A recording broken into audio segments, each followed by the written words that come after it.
Hello दोस्तों, स्वागत है आप लोग का आपके अपने YouTube चैनल रुस्तम क्लासेस में। तो आज आप लोगों के लिए काफी शानदार टॉपिक लेकर के आया हूं, पाइथागोरस प्रमेय कि किस प्रकार आप पाइथागोरस प्रमेय को सिद्ध करते हो। बहुत सारे बच्चों को हमेशा कंफ्यूजन लगा रहता है दोस्तों कि पाइथागोरस प्रमेय को किस प्रकार सिद्ध किया जाता है। तो आज से यह कंफ्यूजन बिल्कुल खत्म होने वाला है कि पाइथागोरस प्रमेय, देखिए यहाँ पर पाइथागोरस प्रमेय को सिद्ध करना है। अब पाइथागोरस प्रमेय के बाद में आपको पाइथागोरस प्रमेय का विलोम भी बताऊंगा, ठीक है। इसके अगले पार्ट में थेल्स का प्रमेय भी बताऊंगा, थेल्स का विलोम भी बताऊंगा, हर एक टॉपिक में आपको कवर करूंगा। अब यहाँ पे देखिए, सबसे पहले ये जानो दोस्तों कि पाइथागोरस प्रमेय को सिद्ध करें, क्या यही सेम टू सेम जो है लिखावट पूरा का पूरा आपका पेपर में दिखेगा, बोर्ड में दिखेगा? नहीं। जब तक आप पाइथागोरस प्रमेय का जो ये थ्योरी है अगर आपको याद नहीं रहेगा तो आप पहचान ही नहीं पाओगे कि क्वेश्चन पाइथागोरस प्रमेय का है कि नहीं। तो ये थ्योरी आपको एग्जाम में दिखेगा। क्या दिखेगा थ्योरी? तो एक समकोण त्रिभुज में कर्ण का वर्ग शेष दो भुजाओं के वर्गों के योग के बराबर होते हैं, बस इतना ही लिखा रहेगा एग्जाम में आपको। और उसके बाद आपको समझ जाना है कि ये पाइथागोरस प्रमेय है।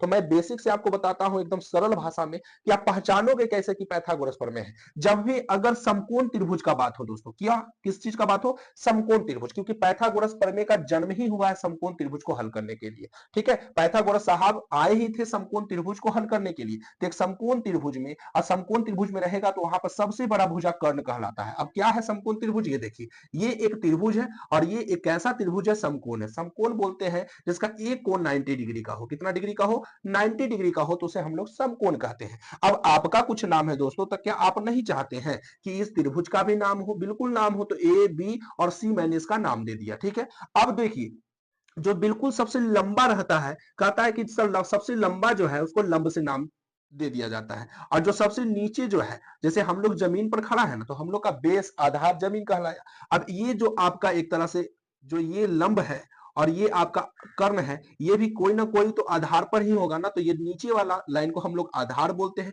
और जो सबसे बड़ी भुजा, आपको दिखने में भी लग रहा होगा कि सबसे बड़ी भुजा क्या है? कर्ण है। तो सबसे बड़ी भुजा को हम लोग कर्ण कहते हैं। अब लंब जो है चाहता है कि हम कर्ण का बराबरी कर दें, तो अकेले इससे कभी संभव नहीं है कि कर्ण का बराबरी कर सकता है। लंब किसको दोस्त बनाएगा? आधार को। और ये कहेगा कि हम दोनों आज से दोस्त हैं और हम दोनों जाएंगे कर्ण को बराबरी करने, तो भी ये संभव हो पाता है जब आप ये तीनों को वर्ग करते हैं। देखिए क्या कहता है कि एक समकोण त्रिभुज में कर्ण का वर्ग कर दीजिए तो कर्ण स्क्वायर हो जाता है। शेष दो भुजाओं के वर्गों के योग, तो शेष दो भुजा, एक लंब बचा और एक दूसरा भुजा आधार बचा, और उसके भी वर्ग तो इसके भी वर्ग का योग के बराबर होता है। तो यही से निकलता है दोस्तों कि पाइथागोरस प्रमेय जब भी पूछे तो कर्ण स्क्वायर बराबर लंब स्क्वायर, लंब का भी वर्ग और आधार का भी वर्ग। तो यहां से फेमस एकदम निकल जाता है पाइथागोरस प्रमेय कि कर्ण का स्क्वायर बराबर लंब का स्क्वायर प्लस आधार का स्क्वायर। और इसी को आज हम लोग सिद्ध करेंगे। तो समझ में आ गया दोस्तों कि हमारा कर्ण स्क्वायर, लंब स्क्वायर, आधार स्क्वायर क्यों कहा जाता है। सभी समकोण त्रिभुज आवे तो कर्ण स्क्वायर, लंब स्क्वायर, आधार स्क्वायर आना बिल्कुल तय है, जिसमें सबसे बड़ी भुजा कर्ण, उससे छोटी लंब। और फिर देखिए ये दोनों आपका क्या है, एक तरह से समान ही है। सबसे बड़ा भुजा कर्ण को याद रखेंगे। कर्ण को बराबरी कर सकता है जब लंब और आधार दोनों आपस में जब जुट के आवे ना, तभी वो कर्ण को बराबर कर सकता है। अकेले कभी भी कर्ण को वो छू भी नहीं सकता है दोस्तों। तो चलिए हम लोग इस प्रश्न को हल करते हैं। अब हमारा देखिए पाइथागोरस प्रमेय है, तो सबसे पहले आप एक त्रिभुज ले लीजिए और इस त्रिभुज का अपने जैसा, जैसे आप लोग का नाम है उसी प्रकार से आप भी इस त्रिभुज का कुछ ना कुछ नाम दे दीजिए। तो चलिए हम इस त्रिभुज का नाम दे दिए, पहला का ए, और इधर दे दिए बी, और इधर दे दिए सी। कोई प्रॉब्लम नहीं है। आप बताओगे कि 90 डिग्री कहां पे बन रहा है? ए पर बन रहा है, बी पर बन रहा है कि सी पर बन रहा है? तो 90 डिग्री आपका बन रहा है दोस्तों बी पर। ये जहां लंबा लाइन रहेगा, समझ जाना, जहां लंबा लाइन रहेगा वहीं पर 90 डिग्री बनता है, ठीक है। अब ये जो दो कोण कहलाता है, ये क्या कहलाता है पता है आप लोग को कि ये दोनों कोण क्या कहलाता है? चलिए ये तो 90 डिग्री हो गया, तो इसको हम लोग समकोण कहते हैं। लेकिन उसके बाद जो दो कोण बचता है उसको क्या बोलते हैं? तो उसको बोलते हैं न्यून कोण। क्या बोलते हैं दोस्तों? न्यून कोण। क्योंकि ये तो 90 डिग्री हो गया, जिसका एक कोण का मान 90 डिग्री हो समकोण कहलाता है। ये दोनों कोण न्यून कोण होता है, क्योंकि ये जो होगा 90 डिग्री से छोटा होगा। तो न्यून कोण किसको बोलते हैं? जो 0 डिग्री से बड़ा हो और 90 डिग्री से छोटा हो, तो उसको हम लोग क्या बोलते हैं? न्यून कोण बोलते हैं। क्या बोलते हैं दोस्तों? न्यून कोण बोलते हैं, ठीक है। अब न्यून कोण से हमको यहाँ कोई मतलब नहीं है दोस्तों, इसको हटा देते हैं। अब यहां पर देखिए दो चीजें यहां पे लिखना पड़ेगा आपको। सबसे पहले आपको जानना पड़ेगा रचना के बारे में कि आप इस त्रिभुज में रचना क्या करेंगे कि हमको सिद्ध हो जाएगा कर्ण स्क्वायर बराबर लंब स्क्वायर प्लस आधार स्क्वायर, ठीक है। उसके बाद आपको जो सिद्ध करना है वो तो आप पता कर ही लिए। उसके बाद आपको उपपत्ति लिखना है। अब रचना उपपत्ति क्या है? रचना मतलब जो त्रिभुज में आप रचना करेंगे, क्योंकि समकोण त्रिभुज का बात किया ना, तो ये तो त्रिभुज आपको एक तरह से क्वेश्चन के अकॉर्डिंग ही मिल जाता है। बट अब आप इसमें ऐसा क्या प्रतिक्रियाएं दिखाओगे कि वहां पे हमारा कर्ण स्क्वायर बराबर लंब स्क्वायर आधार स्क्वायर सिद्ध होगा। तो रचना में जो भी आप त्रिभुज में करोगे उसको हम रचना कहेंगे, ठीक है, रचना में लिखेंगे उपपत्ति। उसके बाद त्रिभुज के बाद हम लोग क्या क्या कौन कौन सा त्रिभुज लेंगे, तो उसके बाद हमारा जो है वो जो लेंगे ना त्रिभुज में, जो भी छोटा छोटा त्रिभुज एबीसी एडीसी कुछ भी लेंगे तो वो हमारा उपपत्ति में लिखाएगा, ठीक है। तो सबसे पहले हम लोग जानते हैं रचना के बारे में, ठीक है। तो रचना में क्या लिखते हैं, तो ये सब टॉपिक जो है ये छोटा छोटा चीज जो है ना आपको याद होना चाहिए। रचना में देखिए एक रचना करते हैं हम, क्या करते हैं रचना भाई, तो रचना हमारा हुआ कि बी पर तो हमारा 90 डिग्री है, हम एक 90 डिग्री और डाल दिए, किस पर डाल दिए 90 डिग्री, ए पर भी डाल दिए सी पर भी डाल दिए, तो ए सी जो हमारा हो गया, ठीक है। ए और सी के जो बीच में हमारा ये जो कोण बना ये भी हमारा क्या बना 90 डिग्री बना, तो 90 इधर भी बनेगा 90 इधर भी बनेगा। जब भी कोई रेखा पर अगर ऊपर से आप लंब डालते हो तो वो दो बराबर भागों में बढ़ जाता है, और इधर भी 90 और इधर भी 90, तो इसी को लंब बोलते हैं। अगर मान के चलिए यहाँ ए है, यहाँ सी है, और यहाँ बी हम दे दिए, बी ओ जो है लंब डाल दिए किस पर, एसी पर, तो लंब का साइन कुछ इस प्रकार से होता है दोस्तों। तो हम लोगों ने बी से कहां डाल दिया लंब, बी से हम कहां लंब डाल दिए, बी से लंब डाल दिया हमारा कहां, एसी पर, और इसका कुछ नाम दे देंगे, तो इसका नाम दे देते हैं डी। क्या दे देते हैं दोस्तों, डी। तो सबसे पहले आप लोग क्या सीखे ये बताओ, सबसे पहले आप लोग सीखें कि पहले एक त्रिभुज लेना है, ठीक है। वो त्रिभुज कैसा होना चाहिए, समकोण होना चाहिए, क्यों होना चाहिए, क्योंकि पाइथागोरस का सवाल है, ठीक है। अब उसके बाद ठीक है, पाइथागोरस पर में आप लोग को एबीसी त्रिभुज ले लेना है, बी पर 90 डिग्री तो हो ही गया, बी से एक लंब डाल देना है किस पर, एसी पर, तो यहाँ पर बीडी लंब एसी होगा। तो हमारा रचना क्या होगा दोस्तों, बीडी लंब एसी। क्या होगा दोस्तों, बीडी लंब एसी। तो यहां से लिखिए बीडी लंब एसी ले लिया, ठीक है। बीडी लंब क्या ले लिया दोस्तों, एसी ले लिया। अब यहां से देखिए आपको क्या करना है, ठीक है। अब सिद्ध क्या करना है ये बताइए, हमारा पाइथागोरस जब भी आवे तो यहां सिद्ध करना है, ये लिखिए आपने, सिद्ध करना है। अब क्या करना है भाई साहब, ये देखिए, तो सिद्ध करना अभी तो बताए ना कि हमको सिद्ध करना है कर्ण स्क्वायर बराबर लंब स्क्वायर आधार स्क्वायर। कर्ण सबसे बड़ा भुजा, और कर्ण का क्या नाम दिए हैं, तो एसी दिए हैं, तो एसी का सबसे बड़ा भुजा तो हो जाएगा एसी स्क्वायर, और बराबर छोटा भुजा एक लंब हुआ, लंब को हम लोग एबी से डिनोट किए, और एबी का स्क्वायर हो जाएगा। फिर आधार हुआ, आधार को बीसी बोलेंगे तो बीसी का स्क्वायर हो जाएगा, और यही हमको सिद्ध करना है, कर्ण स्क्वायर बराबर लंब स्क्वायर प्लस आधार स्क्वायर। फिगर के अकॉर्डिंग कर्ण हमारा एसी है, लंब हमारा एबी है, और आधार हमारा बीसी है, ये हमें लाना है, ठीक है। अब इसके बाद देखिए उपपत्ति में आपको क्या लिखना है दोस्तों, किसमें, उपपत्ति में। तो उपपत्ति में जो जो आप प्रतिक्रियाएं दिखाएंगे फिगर के अकॉर्डिंग वो आपको लिखना है।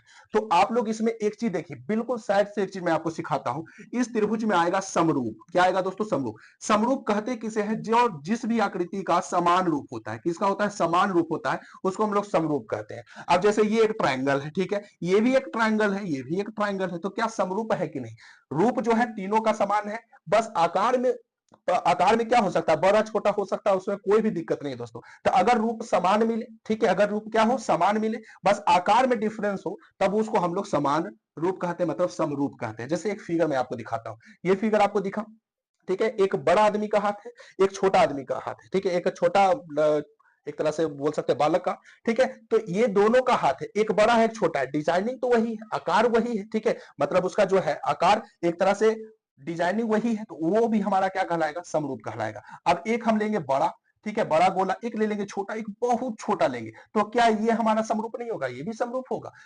जो आपका इसका जो डिजाइनिंग है और इसका डिजाइनिंग, तीनों का डिजाइनिंग जो है एक ही जैसा है, बस आकार में अंतर है, तो इससे कोई प्रॉब्लम नहीं है, तो इसको क्या बोलते हैं, समरूप। समरूप बोलते हैं, क्या दोस्तों बोलते हैं, समरूप बोलते हैं, ठीक है।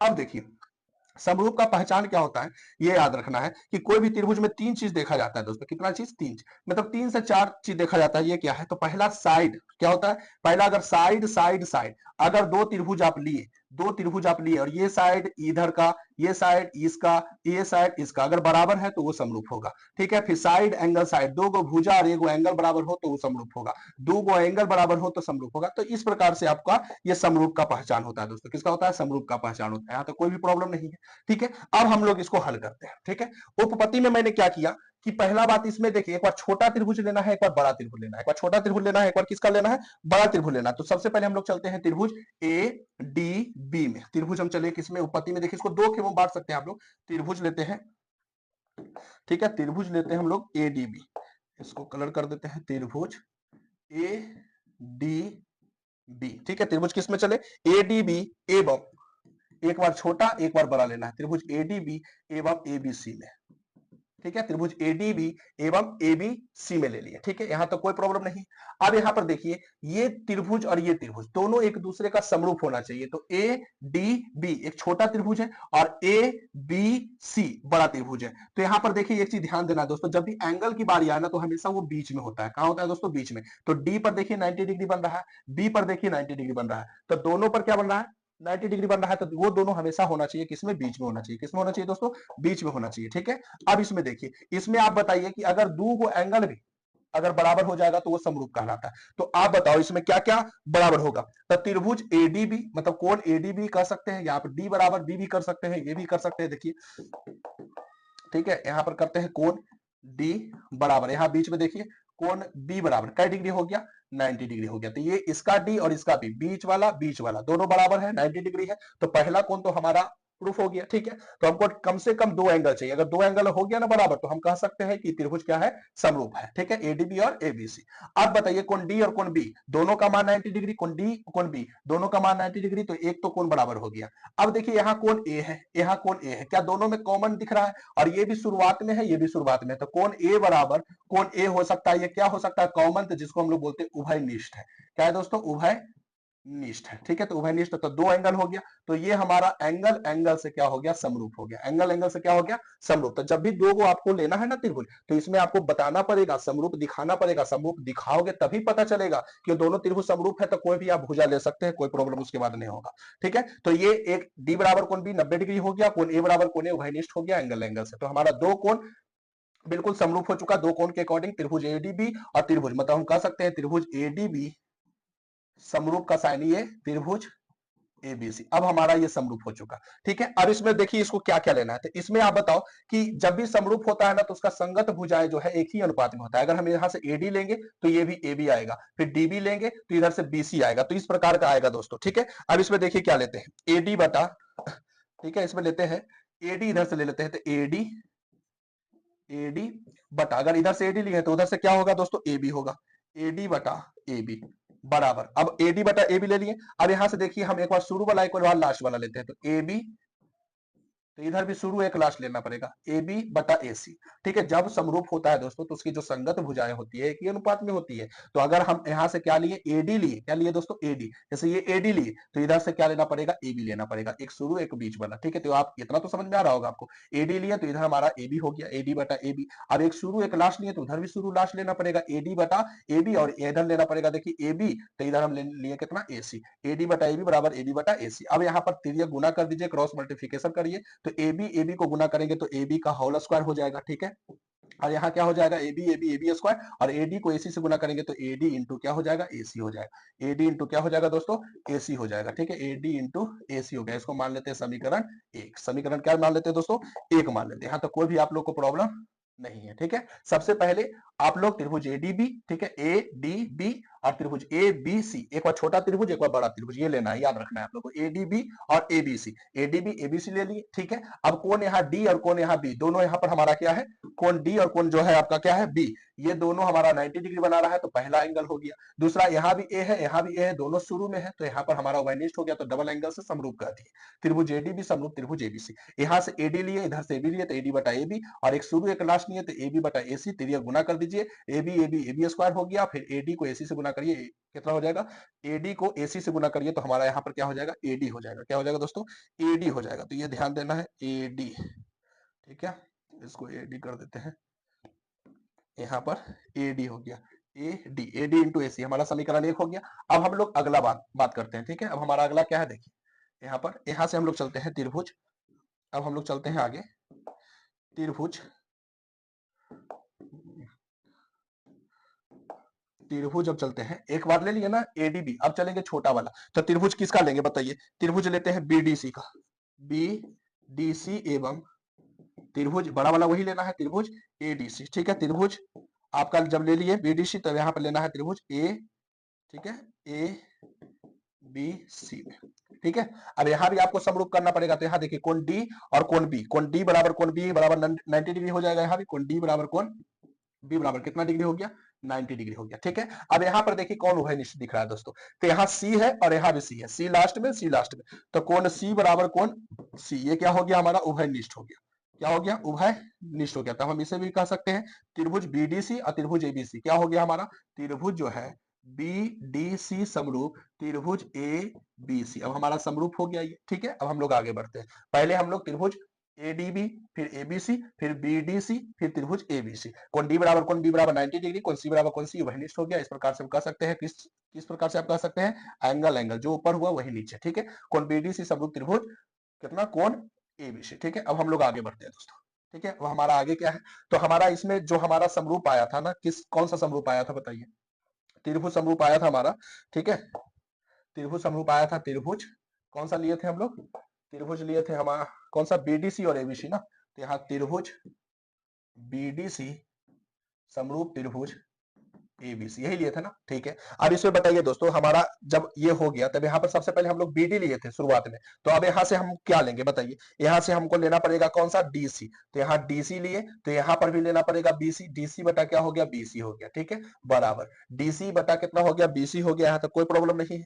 अब एक शुरू एक लास्ट लीजिए, तो यहाँ पर बीसी हो जाएगा, बटा में यहाँ शुरू एक लास्ट लीजिए, बीसी बटा एसी हो गया, ठीक है। अब देखिए सबसे पहले डीसी, तो इधर हमारा बीसी, डीसी बटा बीसी, इधर बीसी और इधर कितना एसी। अब तिरिया गुना कर दीजिए दोस्तों, क्या करिए, तिरिया गुना करिए। तो हमारा बताइए बीसी को बीसी से गुना करिएगा तो बीसी स्क्वायर हो जाएगा, ठीक है। अब यहाँ डीसी को एसी से गुना करिए तो हमारा क्या हो जाएगा, डीसी और गुना में कितना हो जाएगा, एसी हो जाएगा। डीसी गुना क्या हो जाएगा, एसी हो जाएगा, डीसी और गुना एसी हो जाएगा, और ये हमारा समीकरण 2 हो जाएगा। तो समीकरण 1 भी मिल चुका, समीकरण 2 भी मिल चुका। अब हम लोग लिखेंगे समीकरण 1 एवं समीकरण 2 को जोड़ने पर, ठीक है, 2 को क्या करने पर, जोड़ने पर। सही है दोस्तों, 2 को जोड़ने पर। अब आप समीकरण 1 क्या है बताइए, समीकरण 1 हमारा क्या मिला, ये है ना समीकरण 1 कहां गया हमारा, ए बी स्क्वायर बराबर ए डी इंटू ए सी है, ए बी स्क्वायर बराबर ए डी इंटू ए सी है। यानी हमारा ए बी स्क्वायर बराबर, ठीक है, ए बी स्क्वायर बराबर ए डी इंटू ए सी है, ठीक है, यही है। अब हमको समीकरण 2 तो ये है, ठीक है। अब इसको हम लोग को जोड़ना है, तो बताइए यहाँ हो जाएगा बीसी स्क्वायर बराबर हमारा क्या है, डीसी इंटू एसी। मतलब इस प्रकार से हम लिख रहे हैं दोस्तों। आप बस ये जानो ना कि हमको जब जोड़ना है तो यहाँ पर ये का प्रयोग करने की कोई जरूरत नहीं है प्लस में, आप सिर्फ समझ जाइए। जैसे यहाँ हम दे देते हैं कॉमा, ठीक है। अब जोड़िए लेफ्ट हैंड साइड को लेफ्ट हैंड साइड से, राइट हैंड साइड को राइट हैंड साइड से। तो ए बी स्क्वायर को हम बीसी स्क्वायर से जोड़ेंगे, प्रोसेस यही है, बस ध्यान देना है आप लोग को, ठीक है। तो यहाँ पर ए बी स्क्वायर और प्लस यहाँ कितना हो जाएगा, BC square, left hand side को लेफ्ट हैंड साइड से, ठीक है। अब ये जो है एसी इंटू एसी नहीं, एडी इंटू एसी है, ठीक है। एडी इंटू क्या है, एसी है, ठीक है। एडी इंटू हमारा क्या है दोस्तों, एसी है, एडी इंटू एसी है। तो यहाँ पर कितना हो जाएगा हमारा, एडी इंटू एसी को, ठीक है, यहाँ हो गया हमारा एडी इंटू एसी और प्लस इधर क्या, डीसी इंटू एसी, यही है ना। अब बताइए ये तो इसी प्रकार से रह जाएगा, ए बी स्क्वायर प्लस क्या हो जाएगा, बीसी स्क्वायर बराबर, यहाँ पर बताइए एसी यहाँ भी है, एसी यहाँ भी, क्यों ना कॉमन ले ले। तो एसी जब हम कॉमन लेंगे दोस्तों तो हमारे अंदर में क्या बचेगा, एसी जब कॉमन ले लिए तो इधर बचा एडी बचा और प्लस इधर क्या बचा, डीसी बचा, ठीक है। अब हमारा बताइए क्या हो जाएगा, A B square plus BC square बराबर एसी हुआ, एडी और डीसी, एडी और प्लस डीसी को हम क्या लिख सकते हैं बताइए, एडी और प्लस डीसी, मतलब एडी हो गया और प्लस डीसी हो गया। तो टोटल को हम नहीं बोल सकते एसी, टोटल को हम नहीं बोल सकते एसी, मतलब एडी और प्लस में डीसी है तो टोटल को हम क्या बोल सकते हैं, एसी बोल सकते हैं। तो हम इसको क्या कर दिए, एसी कर दिए, मतलब यहाँ पर क्या कर देते हैं, गुना हमारा जो है एसी हो जाएगा, गुना ये टोटल को हम एसी कह दिए, ठीक है। अब यहाँ बताइए A B square plus BC square बराबर एसी इंटू एसी, मतलब कौन सा स्क्वायर हो जाएगा, एसी स्क्वायर। तो एसी स्क्वायर बराबर हम कह सकते हैं, मतलब कर्ण स्क्वायर बराबर लंब स्क्वायर और आधार स्क्वायर। हमारा ये प्रूफ हो चुका दोस्तों, ए बी स्क्वायर प्लस कौन सा स्क्वायर, बीसी स्क्वायर, ये हमारा प्रूव्ड हो गया, ठीक है। तो इस प्रकार से आप इस क्वेश्चन को प्रूफ कर सकते हैं। ये है हमारा पाइथागोरस प्रमेय। जब तक आप 2 से 3 बार नहीं बनाओगे, जब तक ये हमेशा कंफ्यूजन लगा रहेगा, तो कम से कम आप ऐसे क्वेश्चन को एकदम प्रैक्टिस करो। प्रैक्टिस करोगे एक भी प्रश्न आपको नहीं छूटेगा दोस्तों, हर एक टॉपिक को आप प्रैक्टिस करो। देखिए तो हमारा जो था ये प्रश्न था और हमको प्रूफ करना था वही कर्ण स्क्वायर बराबर लंब स्क्वायर प्लस आधार स्क्वायर, जिसको हम लोगों ने कर्ण स्क्वायर को क्या नाम दिया था, एसी स्क्वायर बराबर AB square plus BC square. और ये हमारा लास्ट में क्या हो चुका, प्रूफ हो चुका, एसी स्क्वायर बराबर AB square plus BC square proof, ठीक है। तो अब हम लोग अगले वीडियो में मिलेंगे दोस्तों पाइथागोरस प्रमेय के विलोम के साथ। तो आज के लिए बस इतना ही।